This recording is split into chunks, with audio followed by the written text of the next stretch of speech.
Hi, I'm Jeanette Roche. This is Bridge City News. Here are some of the stories that we're following today. President Trump puts a 3-day pause on new Canadian tariffs as the two countries reach a tentative trade deal. Plus, Conservative Leader Pierre Poilievre is happy to see the deal, but hopes it has some teeth. And we drop by Whoop Up Days to find out what tasty treats are up for grabs in 2026. Your nation, your province, your southern Alberta. From the heart of Lethbridge, it's Bridge City News with Jeanette Roche.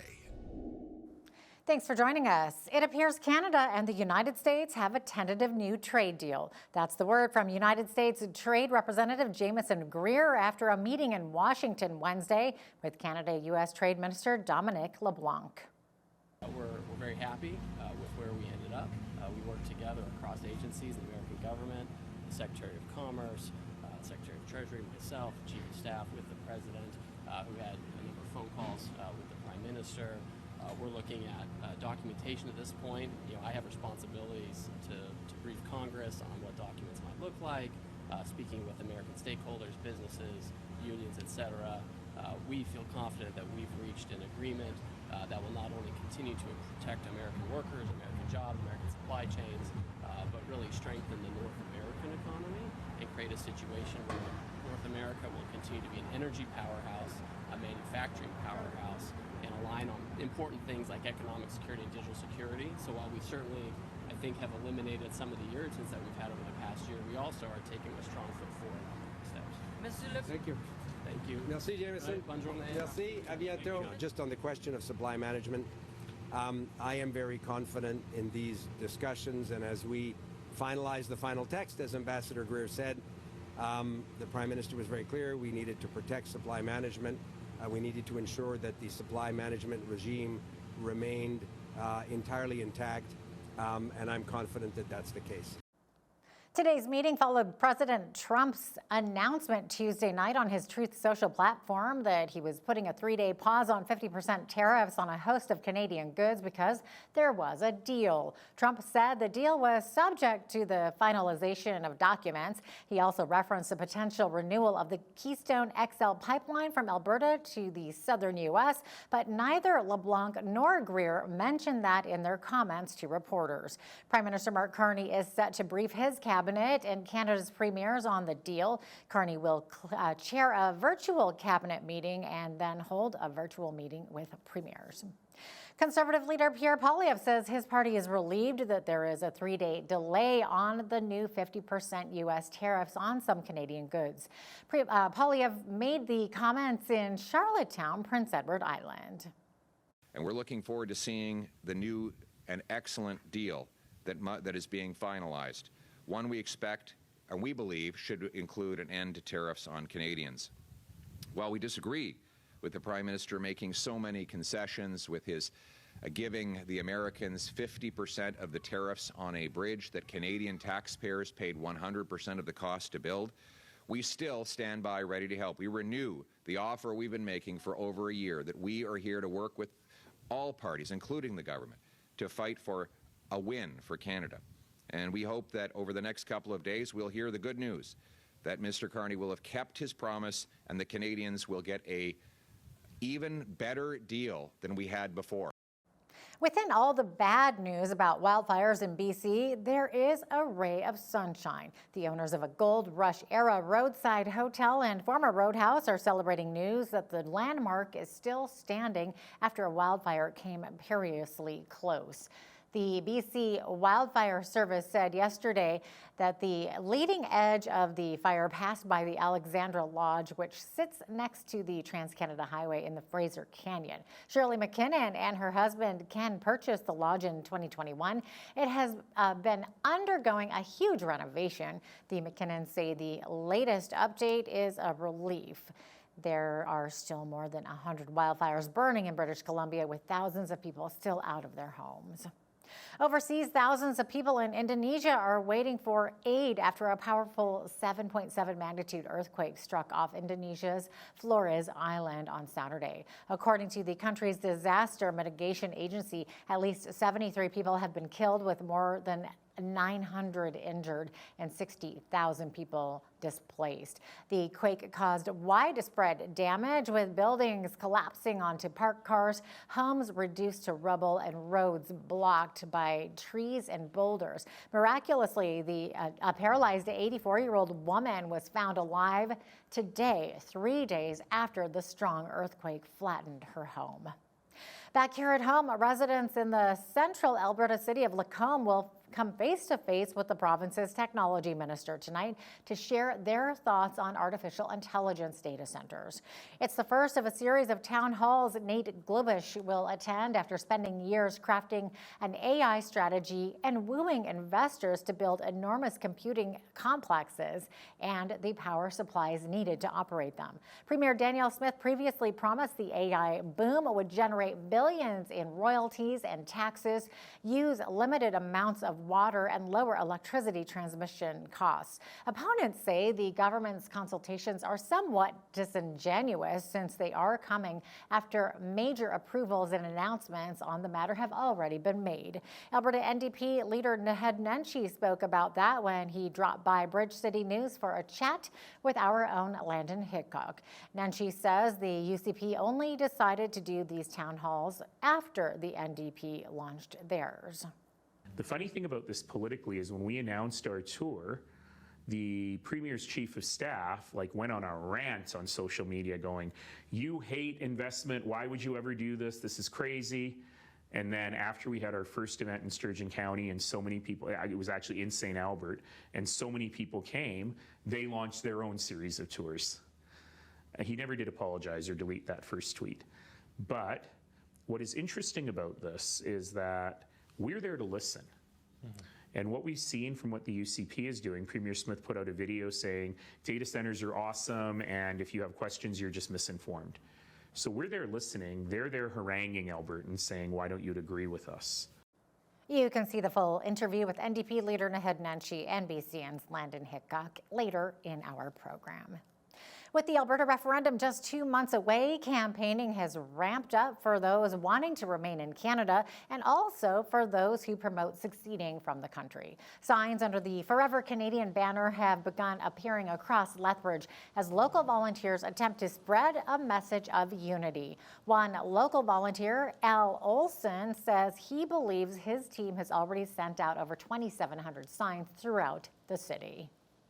Well, I was one of the people out gathering signatures when we had the petition out, and we got 458,000 plus signatures on that. Then when they started to do the promotion of handing out the unity signs, I felt it should be something I'd be involved in. So I've been handing out signs since we got them in here, Lethbridge, a couple months ago. We were initially out twice a week, and now we've got maybe another 11 dates set up where we're going to be at different events handing out signs. My Canada includes Alberta. It always has and always will. It's Canada is a unity of all of us.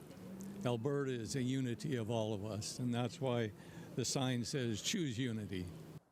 In the meantime, Forever Canada's Unity Bus Tour has been traveling across the province this summer, with the final stops ending on September the 5th, which is a month before the referendum.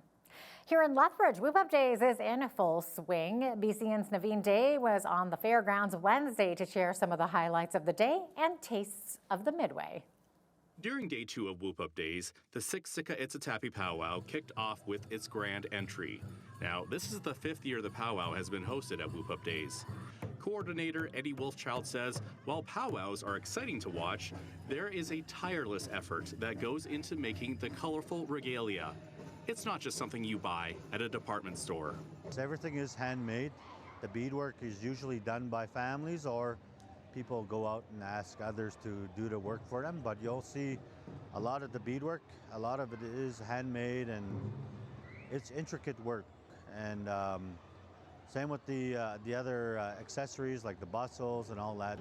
Paul King-Smith with Excite Lethbridge says his organization is proud to support Indigenous events like the powwow, princess pageant, relay races, and much more. We raised our powwow prize money this year. That's something that we would like to continue to do to make sure that we're always considered a top stop, somewhere that competitors want to come and dance at. And then, so continuing to grow the powwow. Other Indigenous programming within Whoop Up Days is certainly something that we've looked at. We don't have any firm plans there, but those have been part of the conversation. Walking through the Whoop Up Days Midway, it would be incomplete without the eats and treats of the food trucks. I had a chance to sample what's new, unique, and exciting at this year's celebration.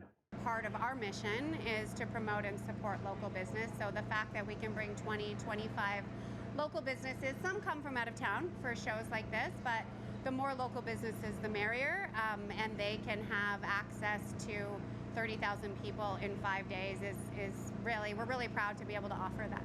And of course, I couldn't resist sinking my teeth into some of that delicious food.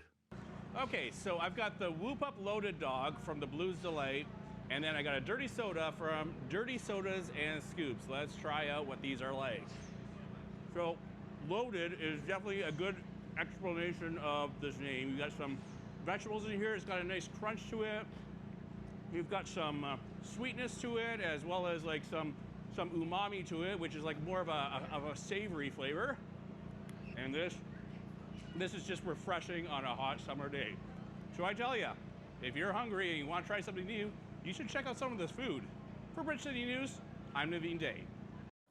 Thanks for that, Naveen. Just try talking without food in your mouth next time. Speaking of food, Lethbridge is well into the flip side of Whoop Up Days, pancake mania. Stacks of the breakfast favorite are flying off griddles around town, with organizations serving up flapjacks alongside the festivities. Wednesday, Lethbridge Senior Center hosted its annual Toonie Pancake Breakfast, where the ingredients were donated and the pancakes were presumably attacked with syrup. Proceeds support recreation programs at the center because apparently pancakes really can make the world a better place. The seniors really benefit because they get to do different fitness classes, art classes, mental health and wellness classes. So because we're nonprofit, it really helps us boost those programs up. And then we've got some live entertainment as well. So you got it all. And you can socialize and have a good time. There's even a dance floor in the middle. We were in the parade yesterday and we got second place for our category. So we were busy with that. And then other than that, that's pretty much it for us this week. But we do put a lot of work into it. So it's nice to just kind of rest for the next couple days afterwards. The Toonie Pancake Breakfast has been an annual event for over 20 years at the Seniors Center. Last year's fundraiser saw over 800 attendees. Wow, fun. We are having incredible weather this week, including our evenings, but if you are planning to head into the coulees for a little weenie roast or bonfire, please think twice. A fire ban is back on in Lethbridge's River Valley. The city says current conditions, including warmer temperatures and low humidity, have created a high risk for fast-moving and uncontrolled fires. Residents and visitors are advised to use extra caution and not light any open fires and ensure smoking materials are fully extinguished and disposed of safely. The fire ban is now effective and in place indefinitely. In sports, Canadian golfer Brooke Henderson will be the focus of attention this week as the LPGA Tour rolls into Canada. Edmonton's Royal Mayfair Golf Club is playing host to the CPKC Women's Open. The 28-year-old Henderson, who is from Smith Falls, Ontario, won this tournament last year in Mississauga and in 2018 in Regina. It's a week that I would love to peak for, just like the other majors out on tour. And I think for the most part, I've been really able to use the energy and the atmosphere of all the fans that come out to support me. There's so much love and there's so much just positive energy from them. And I feel like I've been able to use that to my advantage a lot of the years, which is really exciting. And, you know, I'm just trying to go out and play my best and trying to make it exciting for them, especially if I can get some good rounds together. To be able to come out on top last year was really cool. The summer's been great. Having 2 back-to-back really top major finishes in the middle of the summer felt really like my game was back to kind of how it used to be a couple of years ago, and that kind of has given me a lot of confidence and a lot of momentum for the rest of this year, and I'm hoping to continue to use that this week. Henderson is the only Canadian to win this championship twice. Wow, good for her. Sean Haney here with realagriculture.com. Ducks Unlimited Canada has completed the largest conservation land purchase in Manitoba's history. They've acquired 8,100 acres, East Meadows Ranch, which is alongside Lake Manitoba. Renamed the Kennedy Field Station, the $9 million property encompasses very coastal marshes and grasslands within a globally recognized bird area. Framed as the birthplace of the giant Canada goose recovery and long-standing waterfowl research hub, the site was sold to Ducks Unlimited to keep the habitat intact for wildlife and climate resilience. However, major land transfers of this scale and this type don't happen without raising a few eyebrows across farm country. Whenever thousands of acres are permanently transitioned into conservation trusts, local producers naturally worry about agricultural land being taken out of production, the tax implications for rural municipalities, and potential restrictions on surrounding grazing leases and water management. Balancing habitat preservation with productive working landscapes remains a delicate conversation across the Canadian prairies. For Bridge City News, I'm Sean Haney with realagriculture.com. The Competition Bureau is seeking to block Natura Foods' proposed deal to buy the Green Giant and Le Sueur brands of canned and frozen vegetables in Canada from U.S.-based B&G Foods. The Bureau says Quebec-based Natura is already Canada's dominant processor of certain canned and frozen vegetables under the Del Monte and Arctic Gardens brands. Natura has also been the exclusive producer of Green Giant and Le Sueur in Canada for 30 years and announced in 2025 a deal to buy the brands. Major Canadian-based metals company London Mining has trimmed copper production guidance after a second winter storm in Chile. The Vancouver-based miner says the storm in Chile's Atacama region affected production at its Caserones mine. Chief Executive Jack London says northern Chile has experienced an unprecedented series of winter storms with significant impacts on communities across the Atacama region. The company says it now expects copper production at Caserones this year to total between 120,000 to 130,000 tons, down from an earlier forecast.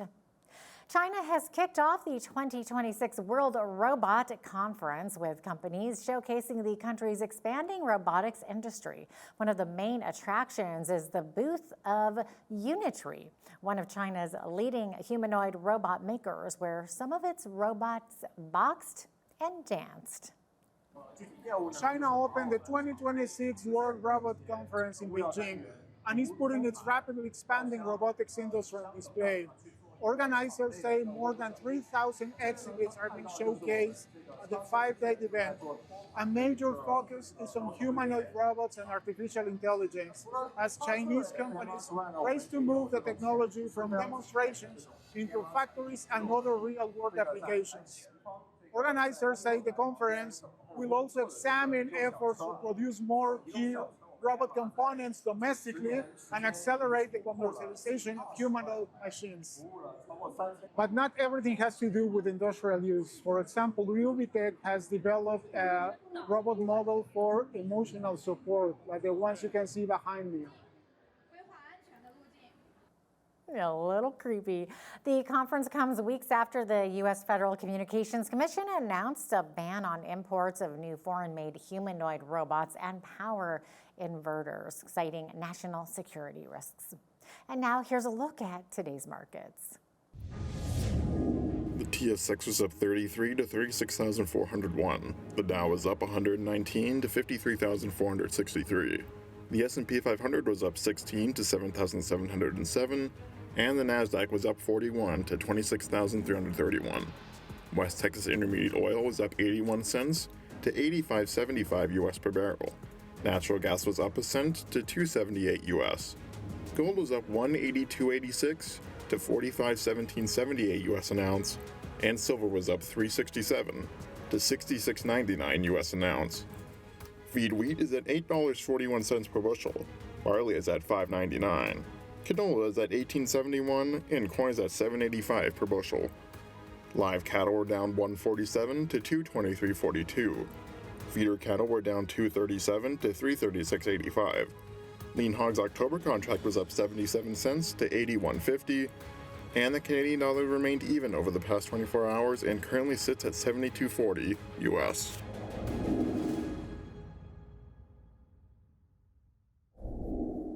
Recapping one of today's top stories, Canada and the U.S. are both claiming victory in a new trade deal that averted crushing 50% tariffs. Prime Minister Mark Carney says the new deal reinforces and builds on Canada's existing trade advantages with the U.S., but Trump claims he got Canada to back down on tariffs against U.S. farmers, which has led some to speculate that Canada gave in on its supply management programs in agriculture and dairy. With the deal still being finalized, Trade Minister Dominic LeBlanc says he's confident the programs are still in place. Even though the Alberta legislature is on a break for the summer, MLAs are out in full force visiting communities across the province. Alberta NDP leader Naheed Nenshi dropped by our BCN studio in Lethbridge to sit down with BCN's Landon Hickok to chat about AI data centers and other provincial issues. His interview is coming up next. Also, when you see news happening in your community, be sure to send us an email at info@bridgecitynews.ca. You can also visit our website or YouTube channel anytime to check out more of our content, as well as our poll questions.